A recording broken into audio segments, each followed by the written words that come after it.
하나님 말씀 오늘은 시편 3편 말씀을 전하겠습니다. 1절부터 8절까지 읽겠습니다. 여호와여 나의 대적이 어찌 그리 많은지요. 일어나 나를 치는 자가 많소이다. 많은 사람이 있어 나를 가리켜 말하기를 저는 하나님께 도움을 얻지 못한다 하나이다. 셀라. 여호와여 주는 나의 방패시요 나의 영광이시요 나의 머리를 드시는 자니이다. 내가 나의 목소리로 여호와께 부르짖으니 그 성산에서 응답하시는도다. 셀라. 내가 누워 자고 깨었으니 여호와께서 나를 붙드심이로다. 천만인이 나를 둘러치려 하여도 나는 두려워 아니하리이다. 여호와여 일어나소서. 나의 하나님이여 나를 구원하소서. 주께서 나의 모든 원수의 뺨을 찌시며 악인의 이를 꺾으셨나이다. 구원은 여호와께 있사오니 주의 복을 주의 백성에게 내리소서. 셀라.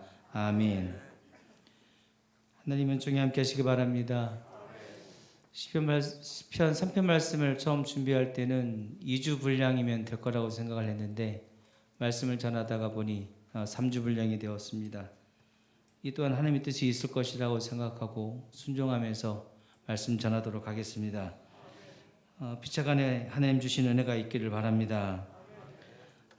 지난 시간까지 인생의 절망 가운데 있던 다윗이 여호와여의 신앙과 여호와께 부르짖는 신앙으로 그 절망을, 그 위기를 극복하고 있는 모습을 우리가 확인했습니다. 오늘은 6절 이후의 내용을 통해서 두려워하지 않는 신앙에 대해서 살펴보도록 하겠습니다. 6절을 보겠습니다. 천만인이 나를 에워싸 진친다. 나를 둘러치려 하여도 나는 두려워 아니하리이다. 지금 다윗은 수많은 군대에게 포위당한 것과 같다는 자신의 심정을 애들로 표현하고 있습니다. 우리가 흔히 사용하는 사면초가 절체절명인 것입니다. 게다가 그 수많은 적들이 나의 목을 향하고 있으니, 그 칼끝이 내 목을 향하고 있으니 언제 어떻게 죽을지도 모르는 위기의 상황인 것입니다. 한편으로는 나만 포기하면 될 것 같고 나만 항복하면 될 것 같습니다. 나를 믿고 따라주는 저 사랑하는 내 편 되어준 사람들, 그렇게라도 보호해주고 싶은 마음이 다윗에게는 있었을 것입니다. 그러나 그 선택은 비겁한 회피인 것을 다윗은 잘 알고 있었습니다. 그 절망 가운데 고민하던 다윗은 결국 깨닫게 됩니다. 그리고 믿음으로 고백합니다. 그것이 나는 두려워하지 아니하리이다입니다. 누가 봐도 이 상황은 두려워해야 되는 것이 맞습니다. 너무나 절망적입니다. 희망은 찾아볼 수 없습니다. 그런데도 다윗은 두려워하지 않겠다고 선언하고 믿음으로 선포하고 있는 것입니다. 이는 자기 암시가 아닙니다. 자기 최면도 아닙니다. 순수한 신앙 고백인 것입니다.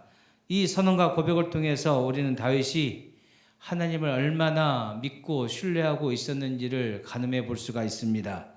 지금 다윗이 두려워하지 않겠다 선언한 것은 전세가, 판세가 우리 쪽에 유리하다고 판단되어서가 절대 아닙니다. 이미 수많은 전쟁을 경험한 그는 누구보다도 지금의 상황이 위기인 것을 압니다. 불리하다는 것을 잘 알고 있습니다.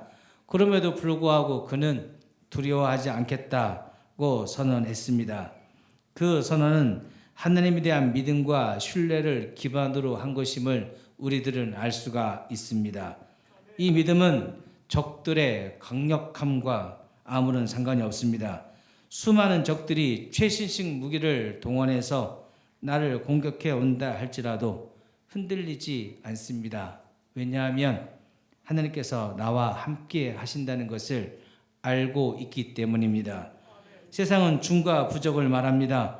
적은 숫자로 많은 적을 상대할 수 없다는 뜻입니다. 그러나 성경은 다르게 말씀하십니다. 사무엘상 14장 6절 말씀을 보시면 여호와의 구원은 사람의 많고 적음에 달리지 않는다라고 말씀하고 있습니다. 우리는 내 인생에 찾아온 문제의 크기와 그 강력함에 질려 버립니다. 그리고 절망하게 됩니다. 문제가 너무 크게 보이기 때문입니다. 고린도후서 4장 말씀을 보겠습니다. 우리가 이 보배를 질그릇에 가졌으니 이는 능력의 힘이 큰 것이 하나님께 있고 우리에게 있지 아니함을 알게 하려 함이라. 우리가 사방으로 우겨쌈을 당하여도 쌓이지 아니하며 답답한 일을 당하여도 낙심하지 아니하며 핍박을 받아도 버림받지 아니하며 거꾸로 뜨림을 당하여도 망하지 아니하고 우리가 항상 예수 죽인 것을 몸에 짊어짐은 예수의 생명도 우리 몸에 나타나게 하려 함이라. 이 말씀은 사도 바울의 고백입니다. 사도 바울도 위기와 절망적인 상황을 너무나 자주 맞닥뜨린 사람이지요. 이 절망적인 상황에서 나름 잔뼈가 굵은 그가 그간의 경험을 토대로 고백하는 내용이 내게 고난이 오고 문제가 오고 절망스러운 상황이 들이닥친다 해도 나는 괜찮다인 것입니다. 그가 이렇게 말하는 이유는 7절에 나오는 대로 이 보배를 질그릇에 가졌기 때문입니다. 이 보배는 예수 그리스도와 그 복음을 의미하고 질그릇은 나 자신을 의미합니다. 나는 볼품없는 질그릇일 뿐입니다. 나는 누구도 알아봐 주지 않는 흙수저일 뿐입니다. 그런데 질그릇이 되었든 본차이나 최고급 그릇이 되었든 중요한 것은 그 그릇에 무엇이 담겨 있느냐에 달려 있다는 것입니다. 그것으로 그릇의 가치가 달라진다는 것이죠. 어떤 그릇이든 마찬가지입니다. 물을 담으면 물그릇입니다. 반찬을 담으면 반찬 그릇이고 밥을 담으면 밥그릇입니다. 아무리 비싼 그릇이라도 먹다 남은 음식 찌꺼기 담으면 한쪽으로 멀리 치워놓고 뚜껑 덮어 놓아야 되는 것입니다. 그러나 질그릇이라 할지라도 그 안에 보배를 담으면 그때부터 보배합이 되고 보석함이 되며 보배 그릇이 되어지는 것입니다. 사도 바울이 여러 죽을 고비를 넘기는 고난 중에도 버틸 수 있었던 이유는 그 속에 예수 그리스도의 복음이 있었기 때문입니다. 사도 바울이 그랬던 것처럼 지금 본문에 나오는 다윗도 마찬가지입니다. 절망 중에 있던 다윗이 두려워하지 않으리라 고백할 수 있었던 이유는 그 안에 하나님에 대한 신뢰가 있었기 때문인 것입니다. 결국 이 절망을 이기는 힘은 내게 있는 것이 아니라 순전히 하나님 편에 있다는 것을 우리가 알 수가 있습니다. 시편 94편 말씀입니다. 여호와께서는 그 백성을 버리지 아니하시며 그 기업을 떠나지 아니하시리로다. 판단이 의로 돌아가리니 마음이 정직한 자가 다 쫓으리로다. 누가 나를 위하여 일어나서 행악자를 치며 누가 나를 위하여 일어서서 죄악 행하는 자를 칠고 여호와께서 내게 도움이 되지 아니하셨다면 내 혼이 벌써 정막 중에 처하였으리로다.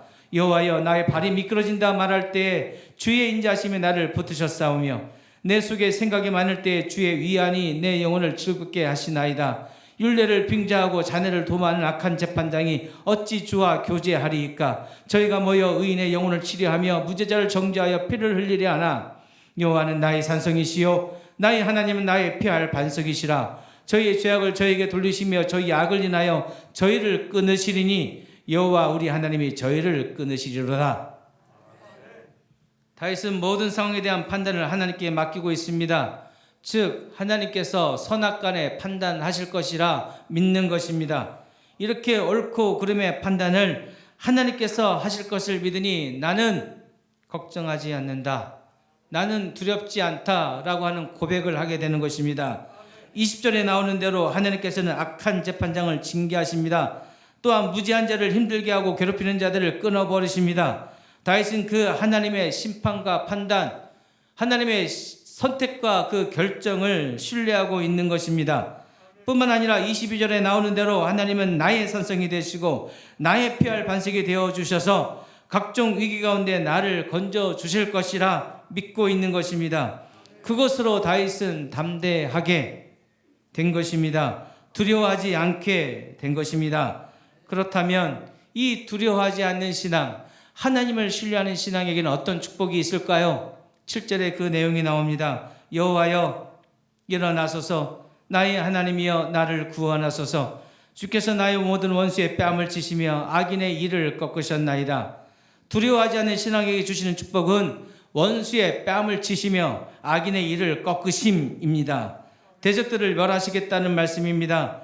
흥미로운 것은 앞으로 그렇게 해 주시겠다는 약속을 하신 것이 아니라 이미 그렇게 해 주셨다고 기록하고 있습니다.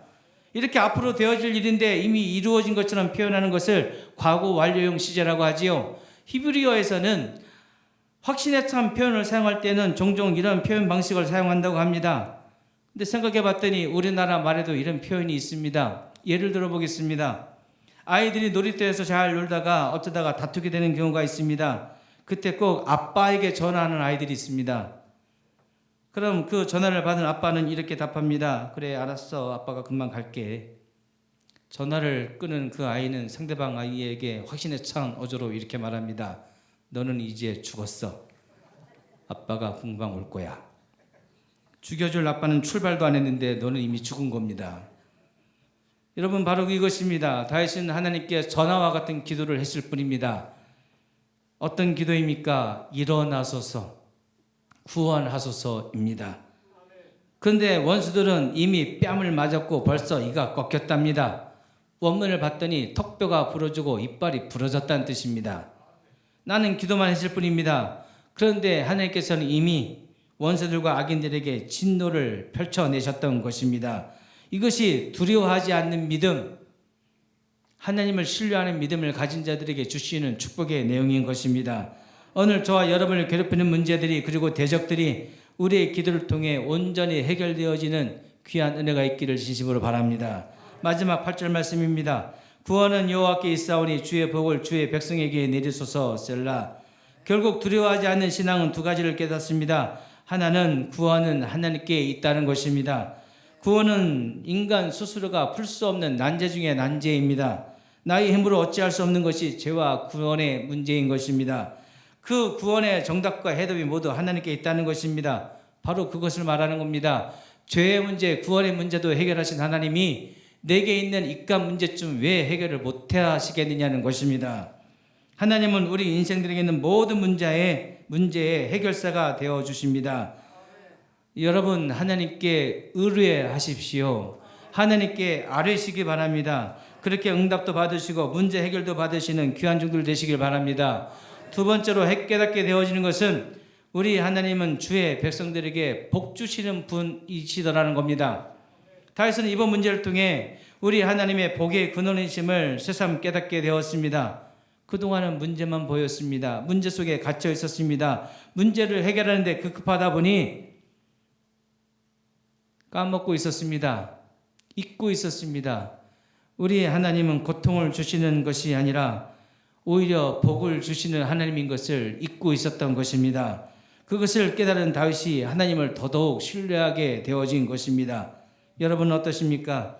하나님을 얼마나 믿고 신뢰하고 계십니까? 혹시 하나님에 대해서 오해하고 곡해하고 계시지는 않으십니까? 다윗은 절망 속에 있었지만 오히려 그 절망을 통해 하나님에 대한 올바른 시각과 시선을 갖게 되었습니다.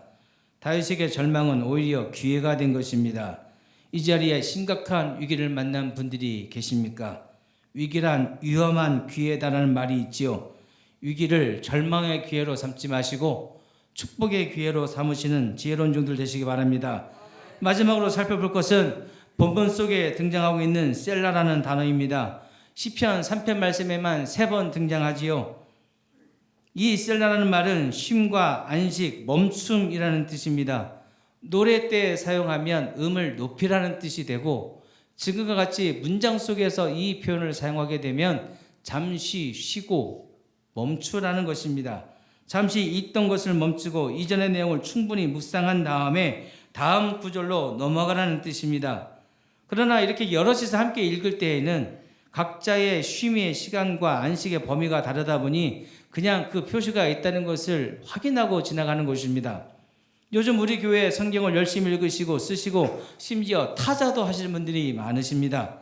그렇게 말씀을 보시다가 셀라를 만나시거든 읽기와 쓰기와 타자를 잠시 멈추시고 앞의 내용이 무엇인지 다시 한번 확인한 다음에 묵상하시고 다음으로 진행하라는 뜻이 바로 셀라 속에 들어 있습니다.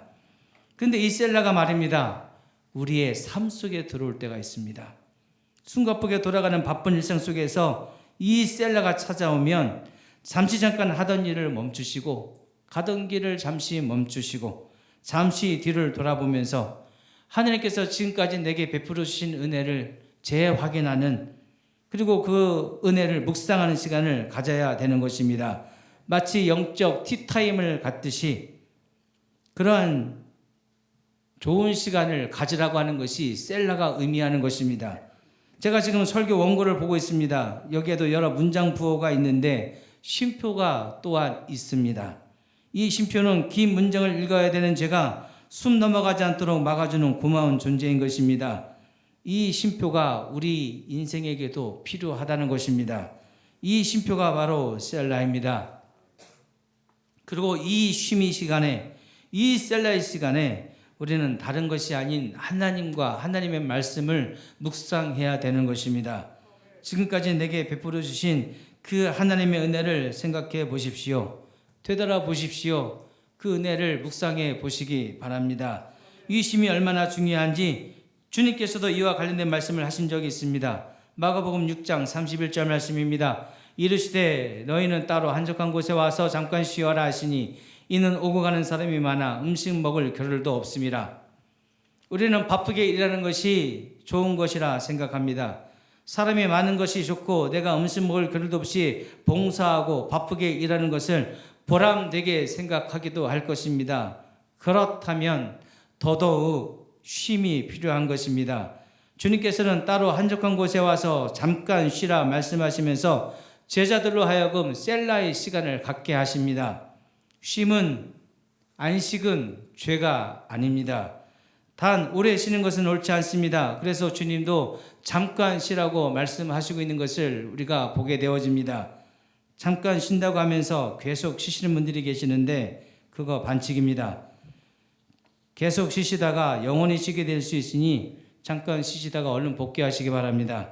여러분, 이 시대는 숨이 가쁘게 바쁩니다. 분주합니다. 정신없게 만들고 있습니다.